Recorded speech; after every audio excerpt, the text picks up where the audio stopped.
Mohta college की online पाठशाला में आपका हार्दिक स्वागत है।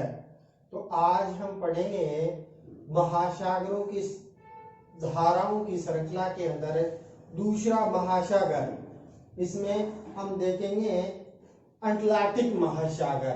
तो इससे तो हमने प्रशांत महासागर की धाराओं को दो वीडियो के माध्यम से यानी उत्तरी प्रशांत महासागर की धारा और दक्षिणी प्रशांत महासागर की धाराओं के बारे में अध्ययन किया। उसी प्रकार हम अटलांटिक महासागर को भी दो वर्गों में बांटकर यानी उत्तरी अटलांटिक विषुवत रेखा के उत्तर वाला जो भाग है उत्तरी अटलांटिक महासागर कहलाता है और विषुवत रेखा के दक्षिण वाला दक्षिणी अटलांटिक महासागर के नाम से क्या है जाना जाता है। तो उसका हम अध्ययन करेंगे। तो इसके अंदर यदि हम देखना चाहें तो सर्वप्रथम तो आ जाता है भी अटलांटिक महासागर की जो धाराएं हैं, न केवल बीए पार्ट फर्स्ट बल्कि एमए ज्योग्राफी, इसके अलावा विभिन्न कंपटीशन एग्जाम में, चाहे वो आपके रेट का एग्जाम हो या स्कूल लेक्चरर का एग्जाम हो या आर्मी के एसएससी के एग्जाम हो, उसमें सभी में यानी महासागरीय धाराओं के बारे में पूछा जाता है। और विश्व के अंदर यानी इस महासागर में एक ऐसा अद्भुत सागर भी पाया जाता है जिसकी कोई प्राकृतिक सीमा यानी महासागर की क्या होती है, कोई प्राकृतिक सीमा बनाता है, लेकिन एक ऐसा सागर है सारगैसो सागर जिसकी महासागरीय धाराओं के बीच यानी महासागरीय धाराएं उसकी सीमा का निर्धारण करती, उसके बारे में भी डिस्कस करेंगे। सारगैसो सागर है क्या और क्या क्या विशेषताएं पाई जाती है। तो हम देखिए जो अटलांटिक महासागर है उसकी यदि हम देखना चाहें लोकेशन, तो अटलांटिक महासागर के पश्चिम के अंदर उत्तरी अमेरिका दक्षिणी अमेरिका आ जाता है। इसके यदि हम बात करते हैं पश्चिम पूर्व में यूरोप और अफ्रीका के मध्य यानी एस आकृति का जो महासागर फैला हुआ है वो फैला हुआ है कौन सा, अटलांटिक महासागर। और अटलांटिक महासागर का क्षेत्रफल की यदि हम बात करते हैं तो इसका क्षेत्रफल आ जाता है 8.2 करोड़ वर्ग किलोमीटर क्षेत्रफल पाया जाता है। जो संपूर्ण ग्लोब के क्षेत्रफल की यदि हम बात करते हैं तो 1/6 भाग में फैला हुआ है। यदि विश्व का सबसे बड़ा महासागर प्रशांत महासागर के देखें तो प्रशांत महासागर के 1/2 भाग पर प्रशांत अटलांटिक महासागर का विस्तार है वो पाया जाता है। और अटलांटिक महासागर के अंदर कई सीमांत सागर भी पाए जाते हैं, जैसे हम बात करते हैं हडसन की खाड़ी, बैफिन की खाड़ी, इधर ग्रीनलैंड सागर, नॉर्वेजियन सागर, और इसके अंदर प्रमुख रूप से क्या है सीमांत सागर भी प्रमुख रूप से आ जाते हैं। क्योंकि हमारा टॉपिक है महासागरीय धाराएं, तो धाराओं के क्रम में हम आते हैं तो प्रशांत अटलांटिक महासागर की धाराओं को दो कैटेगरी के अंदर बांटेंगे। एक तो उत्तरी अटलांटिक महासागर की धाराएं, दूसरा दक्षिणी अटलांटिक महासागर की धाराएं। तो आज हम बेसिकली देखेंगे उत्तरी अटलांटिक महासागर की धाराएं। तो उत्तरी अटलांटिक महासागर की धाराओं में सेम कुछ धाराएं रहेगी, जैसे उत्तरी विषुवत की धारा यानी यदि प्रशांत महासागर में रहेगी तो उत्तरी यानी प्रशांत महासागर की उत्तरी विषुवत की धारा, वही अटलांटिक महासागर में इसको यानी अटलांटिक महासागर की उत्तरी विषुवत की धारा। इसी प्रकार दक्षिणी विषुवत की धारा भी अटलांटिक महासागर में रहेगी जो हमने प्रशांत महासागर में भी देखी थी। तो इसी प्रकार प्रति विषुवत की धारा भी इसमें हम अध्ययन करेंगे। तो ये धाराओं का अध्ययन करेंगे जिसमें उत्तरी विषुवत की धारा, दूसरी इसके अंदर फ्लोरिडा की धारा, तीसरी हम बात करते हैं गल्फस्ट्रीम की धारा, चौथी उत्तरी अटलांटिक धारा और पांचवी लाब्राडोर की धारा, छठी हम बात करते हैं पूर्वी ग्रीनलैंड की धारा जो ग्रीनलैंड के पूर्वी हिस्से से होकर मुख्य रूप से क्या है गुजरती है, वो पूर्वी ग्रीनलैंड की धारा। इसके अलावा यानी कनारी की धारा जो अफ्रीका के मुख्य कनारी तट के पास से प्रमुख रूप से गुजरती है, तो वो कनारी की धारा का अध्ययन करेंगे। इसके अलावा एक ऐसा सागर भी पाया जाता है अद्भुत सागर जिसमें यानी सारगैसम घास पाई जाती है, लवणता अटलांटिक महासागर की सर्वाधिक पाई जाती है, तापमान अधिक पाया जाता है और सागरीय घास फैली हुई है। और महासागरीय धाराएं इसके यानी चारों ओर प्रवाहित होती है। बीच के जो शांत मंडल वाला जो क्षेत्र है, जिसमें पछुआ और व्यापारिक पवनों के बीच वाला जो अवांतर क्षेत्र है, वो बेसिकली सारगैसो सागर है, उस पर भी हम डिस्कस करेंगे। तो चलो हम चलते हैं पहले उत्तरी विषुवतरेखीय धारा। देखिए उत्तरी विषुवतरेखीय धारा है वो यानी विषुवत रेखा के यानी उत्तर के अंदर 0 से लेकर कितने यानी 0 से 10 उत्तरी अक्षांश, कितना 0 से लेकर यानी 10 उत्तरी अक्षांश के मध्य यानी पूर्वी अफ्रीका के तट, यानी ये पूर्वी अफ्रीका का जो तट है से लेकर यानी यहां तक, यानी यूं कहें कि जो पश्चिमी द्वीप समूह है वहां तक यानी क्या होता है, व्यापारिक हवाओं के प्रभाव के कारण अफ्रीका के पूर्वी तट से यानी कैरिबियन द्वीप समूह तक यानी जो प्रवाहित होने वाली 0 से 10 उत्तरी अक्षांश के बीच जो प्रवाहित होने वाली धारा है वो उत्तरी विषुवतरेखीय धारा के नाम से जानी जाती है। क्योंकि इसका उत्पत्ति क्षेत्र उत्तरी विषुवतरेखीय क्षेत्र है तो ये गर्म है। क्यों? क्योंकि यह सूर्य की किरणें सीधे पड़ती है, तो ये गर्म जलधारा है। बेसिकली ये जो कर्णाली धारा का आगे का बढ़ा हुआ भाग है वो मुख्य रूप से क्या है, उत्तरी विषुवतरेखीय धारा के रूप में जानी जाती है।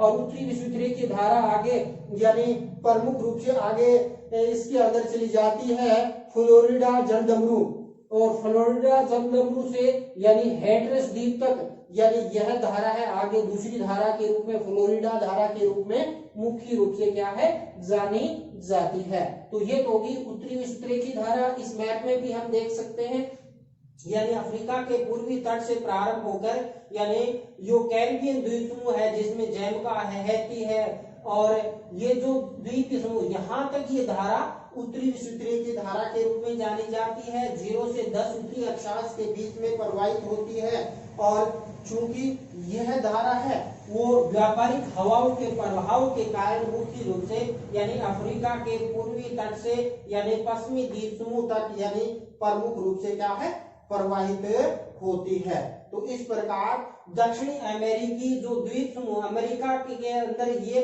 यानी यहाँ टकराती है तो ये दो भागों में प्रमुख रूप से क्या है, बढ़ जाती है अवरोध के कारण। एक तो क्या है, एंक्लीज की धारा के रूप में चली जाती है, दूसरी पश्चिमी द्वीप समूह के अंदर यानी दूसरी शाखा कैरिबियन सागर के अंदर प्रमुख रूप से क्या है, चली जाती है। तो ये तो होगी कौन सी, अपने उत्तरी विषुवतरेखीय धारा। इसके बाद हम गल्फ स्ट्रीम धारा या गल्फ स्ट्रीम धारा तंत्र देखिए। हमने यानी प्रमुख रूप से अटलांटिक प्रशांत महासागर में जो क्यूरोशियो तंत्र है, क्यूरोशियो धारा जिसमें क्यूरोशियो प्रसार भी देखा था, उत्तरी अटलांटिक प्रवाह भी देखा था, उसी प्रकार यानी अटलांटिक महासागर में गल्फ स्ट्रीम तंत्र पाया जाता है जिसमें 2-3 धाराओं का समेकन होता है, जिसमें फ्लोरिडा की धारा भी आती है, गल्फ स्ट्रीम की धारा भी आती है, इसके अलावा उत्तरी अटलांटिक धारा भी इसके अंदर समाहित करते हैं। तो गल्फ स्ट्रीम या खाड़ी की धारा बेसिकली है क्या, पहले इसके अंदर डिस्कस कर लेते हैं। देखिए यह धारा 20 उत्तरी अक्षांश के पास जो मैक्सिको की जो खाड़ी है, मैक्सिको की खाड़ी से उत्पन्न होकर यह उत्तर पूर्व दिशा के अंदर यानी कंटिन्यू प्रोसेस के अंदर आगे बढ़ती है और 70 दक्षिण यानी उत्तरी अक्षांश के पास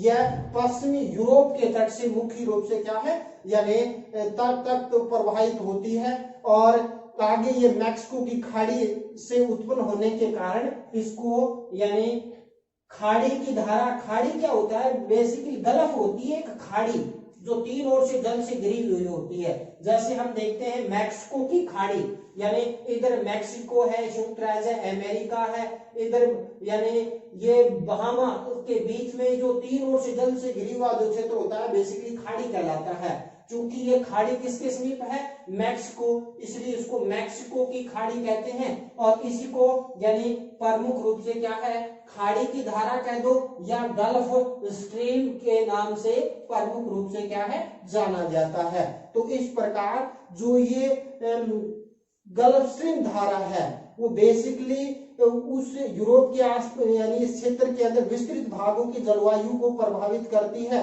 और इस धारा को प्रमुख रूप से 3 कैटेगरी के अंदर बांट सकते हैं, जिसके अंदर हम देखते हैं पहली आ जाती है यानी फ्लोरिडा की धारा। तो फ्लोरिडा की धारा के अंदर यदि हम देखना चाहें तो सीधी सी बात है कि उत्तरी जो विषुवतीय धारा है का यानी ये विस्तारित भाग है, क्योंकि उत्तरी विषुवतीय की धारा जब आगे बढ़ती है तो यानी ये जो धारा है फ्लोरिडा जलडमरू मध्य है। यानी कहाँ है फ्लोरिडा जलडमरू मध्य? ये यानी फ्लोरिडा जलडमरू मध्य है जहाँ कैरिबियन सागर है उसके समीप यानी फ्लोरिडा जलडमरू मध्य है। तो फ्लोरिडा जलडमरू मध्य से हैट्रस अंतरिक्ष तक यानी यहाँ इसकी लोकेशन आ जाती है हैट्रस अंतरिक्ष। तो हैट्रस अंतरिक्ष तक यानी यह धारा फ्लोरिडा की धारा के रूप में जानी जाती है। चूंकि गर्म क्षेत्र से ठंडे क्षेत्र की तरफ प्रवाहित होती है तो फ्लोरिडा की धारा भी एक गर्म जलधारा के रूप में प्रमुख रूप से क्या है जानी जाती है। और यह धारा है मुख्य रूप से आगे युकाटन चैनल से होते हुए आगे फिर मैक्सिको की खाड़ी में प्रवेश कर जाती है। और मैक्सिको की खाड़ी से जब निकलेगी तो दूसरी धारा कहलाएगी, वो कहलाएगी गल्फ स्ट्रीम की धारा के रूप में जानी जाती है। तो सीधी सी बात है यानी फ्लोरिडा की धारा उत्तरी विषुवतीय धारा का बढ़ा हुआ भाग है जो प्रमुख रूप से यानी फ्लोरिडा जलडमरू से लेकर जो हैट्रस द्वीप है वहां तक की जो गर्म जलधारा है वो फ्लोरिडा की धारा के रूप में जाना जाता है। मैंने बता दिया जिस तट से टकराएगी और टकराने के बाद उसी के नाम पर उस धारा का नाम है वो प्रमुख रूप से क्या है पड़ जाता है। तो ये होगी फ्लोरिडा की धारा। अब हम देखते हैं गल्फ स्ट्रीम की धारा। तो देखिए गल्फ स्ट्रीम धारा की खोज की थी पोस डी लियोन द्वारा। किसने? पोस डी लियोन मुख्य रूप से क्या है एक नाविक था। उसके नाम उसने मुख्य रूप से सर्वप्रथम 1513 में यानी इस गल्फ स्ट्रीम धारा की प्रमुख रूप से क्या है खोज की थी। तो गल्फ स्ट्रीम भी प्रमुख रूप से क्या है एक गर्म जलधारा है जो हैट्रस अंतरिक्ष से लेकर कहां यानी ये हैट्रस अंतरिक्ष से लेकर यानी यहाँ आगे न्यू जो फाउलैंड का जो तट है जहां ग्रैंड बैंक मुख्य रूप से क्या है पाया जाता है। तो इस प्रकार यानी हैट्रस अंतरिक्ष से ग्रैंड बैंक तक जो वाला जो धारा है जो मुख्य रूप से मैक्सिको की खाड़ी से निकलती है और आगे यानी हैट्रस न्यू फाउलैंड तट तक जो प्रवाहित होने वाली जो गर्म जलधारा है वो गल्फ स्ट्रीम धारा के रूप में जानी जाती है। तो गल्फ स्ट्रीम यहां से निकलती हुई यानी मैक्सिको की खाड़ी से यानी ये हैट्रस अंतरिक्ष है। यहां तक जो प्रवाहित होने वाली जो धारा है बेसिकली उसको गल्फ स्ट्रीम धारा के रूप में जाना जाता है। गल्फ स्ट्रीम गर्म जलधारा है जिसके कारण जो मुख्य रूप से जो यानी हम बात करते हैं अमेरिका वाला जो तटीय क्षेत्र है यहाँ प्रमुख रूप से यानी दूसरी तरफ से उत्तर से आने वाली जो लैब्राडोर धारा है वो मुख्य रूप से यहाँ पर मिलती है। तो जिसके कारण यह मत्स्य के लिए यानी एक अनुकूल परिस्थितियां है वो क्रिएट है वो प्रमुख रूप से करती है। जिस प्रकार हमने देखा क्यूरोशियो और क्यूराइल धारा आपस में मिलती है जापान के तट के पास के हाथ में जहां ग्रैंड बैंक का निर्माण होता था मत्स्य के लिए अनुकूल परिस्थितियां होती है। क्यों? गर्म क्षेत्रों से प्लैंक्टन वनस्पति जाती है, ठंडे क्षेत्रों से चूना आता है जो यानी मत्स्य के लिए अनुकूल परिस्थितियां क्रिएट इसके अंदर करता है। तो इस प्रकार गल्फ स्ट्रीम धारा की खोज पोस डी लियोन के द्वारा 1513 में की गई। यह धारा हैट्रस अंतरिक्ष से ग्रैंड बैंक के बीच यह गर्म जलधारा है वो प्रमुख रूप से क्या है प्रवाहित होती है। इसके बाद हम बात करते हैं नेक्स्ट धारा आ जाती है उत्तरी अटलांटिक महासागरीय धारा। हालांकि ये तीनों धारा गल्फ स्ट्रीम तंत्र का पार्ट है लेकिन अलग अलग धाराएं। उत्तरी अटलांटिक महासागरीय की धारा क्या है यानी हैट्रस अंतरिक्ष से यानी मुख्य रूप से क्या है यह धारा यानी हैट्रस अंतरिक्ष में ये ग्रैंड बैंक न्यू फाउलैंड का जो तट है यहाँ पर ग्रैंड बैंक है और ग्रैंड बैंक से लेकर यानी पश्चिमी यूरोप का जो तट है वहां तक यानी जो पछुआ हवाओं के प्रभाव के कारण उत्तर दिशा की तरफ जो प्रवाहित होने वाली जो गर्म जलधारा है उसको बेसिकली यानी उत्तरी अटलांटिक महासागर की गर्म जलधारा के रूप में मुख्य रूप से क्या है जाना जाता है। तो उत्तरी अटलांटिक महासागर धारा यानी ग्रांड बैंक के पूर्व के अंदर और पूर्व से लेकर यूरोप के पश्चिमी तट तक जो प्रवाहित होने वाली जो गर्म जलधारा है उसको उत्तरी अटलांटिक महासागर की धारा के रूप में जाना जाता है। तो ये होगी कौन सी उत्तरी अटलांटिक महासागर की धारा प्रमुख रूप से अपनी कंप्लीट हो जाती है। इसके बाद आ जाती है लैब्राडोर की धारा। तो लैब्राडोर की धारा के बारे में यदि हम देखना चाहें तो यह धारा यानी यह है बेफिन की खाड़ी और यह है हडसन की खाड़ी। तो बेफिन की खाड़ी और हडसन की खाड़ी या यूं कहें डेविस जलडमरू मध्य भी कहते हैं इसको।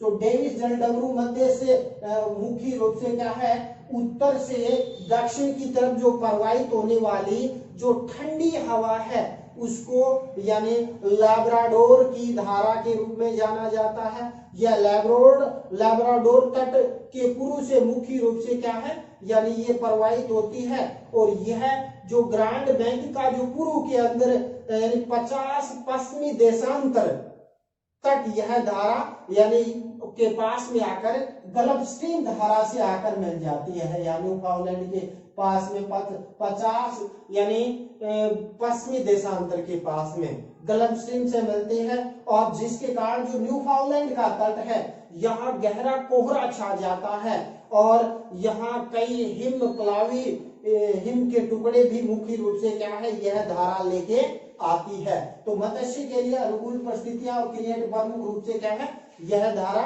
यानी प्रमुख रूप से यानी गल्फ स्ट्रीम और लैब्राडोर धारा मिलकर आपस में यानी इसका निर्माण है वो करती है। तो इस प्रकार हम देखें तो ये हो जाती है अपनी कौन सी लैब्राडोर की धारा। तो लैब्राडोर की धारा यानी बेफिन की हडसन की खाड़ी से होते डेविस जलडमरू से होते हुए और न्यूफाउंडलैंड तट के पूर्व के अंदर जो पश्चिम 50 पश्चिमी देशांतर के पास यहाँ यानी गल्फ स्ट्रीम धारा से मिल जाती है जो मत्स्य के लिए अनुकूल परिस्थितियां क्रिएट इसके अंदर प्रमुख रूप से क्या है होती है। तो ये आ जाती है लैब्राडोर की ठंडी जलधारा। इसके बाद हम बात करते हैं कन्नारी की धारा।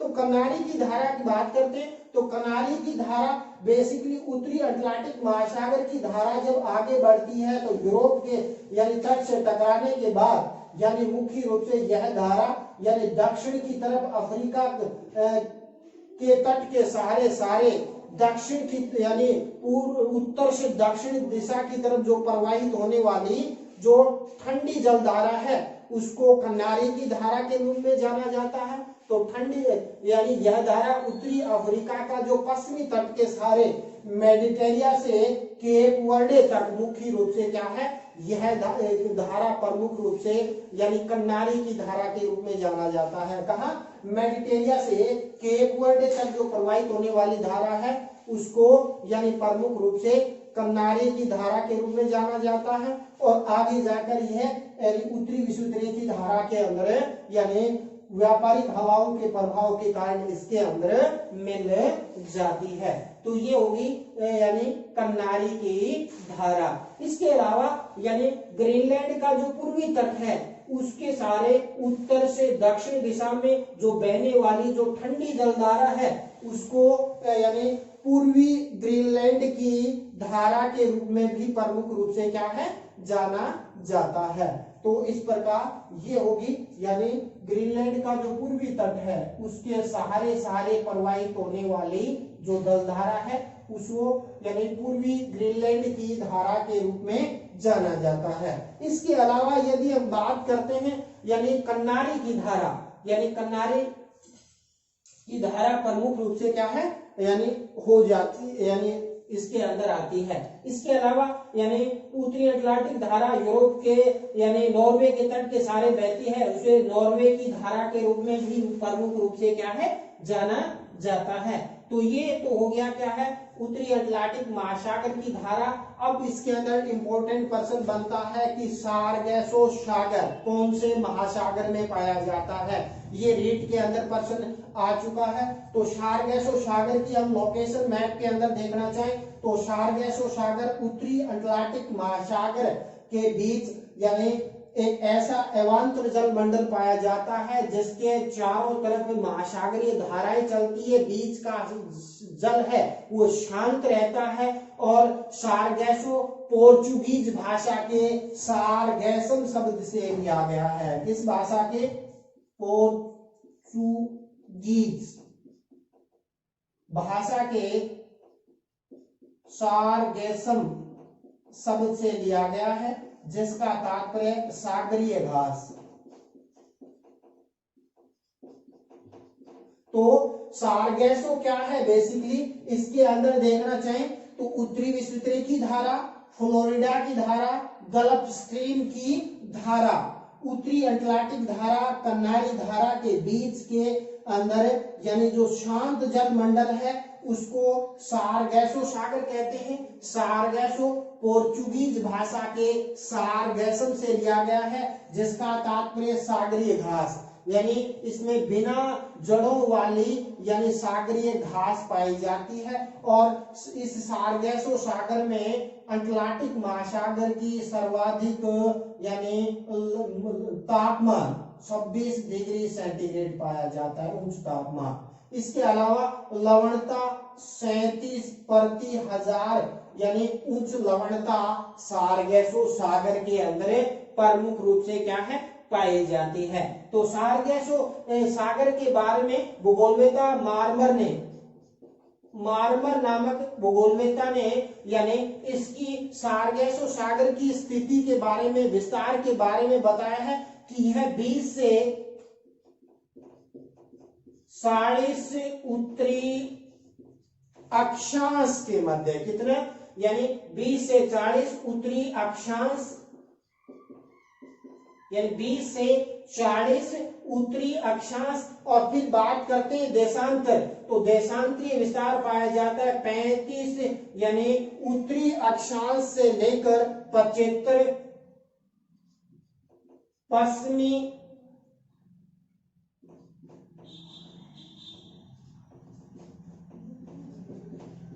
देशांतर।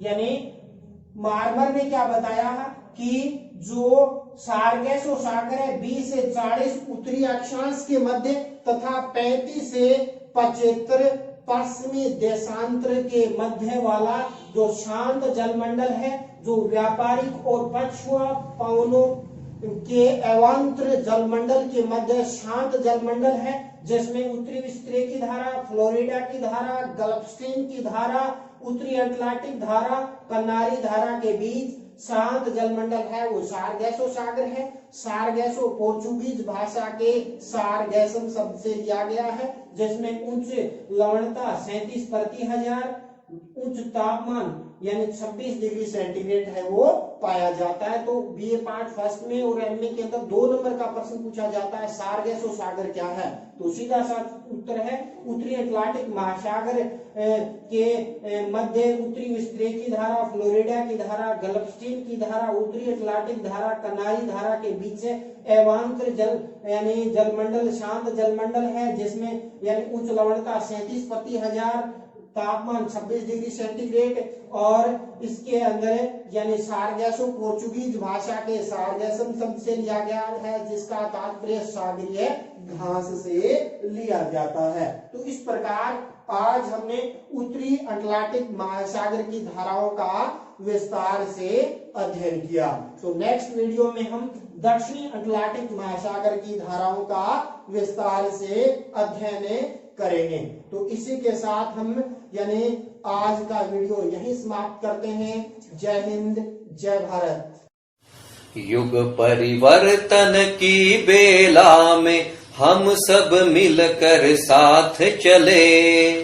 युग परिवर्तन की बेला में हम सब मिलकर साथ चले। देश धर्म की रक्षा के हित सहते सब आघात चले। देश धर्म की रक्षा के हित सहते सब आघात चले। मिलकर साथ चले, मिलकर साथ चले, मिलकर साथ चले, मिलकर साथ चले। शौर्य पराक्रम की गाथाएं भरी पड़ी है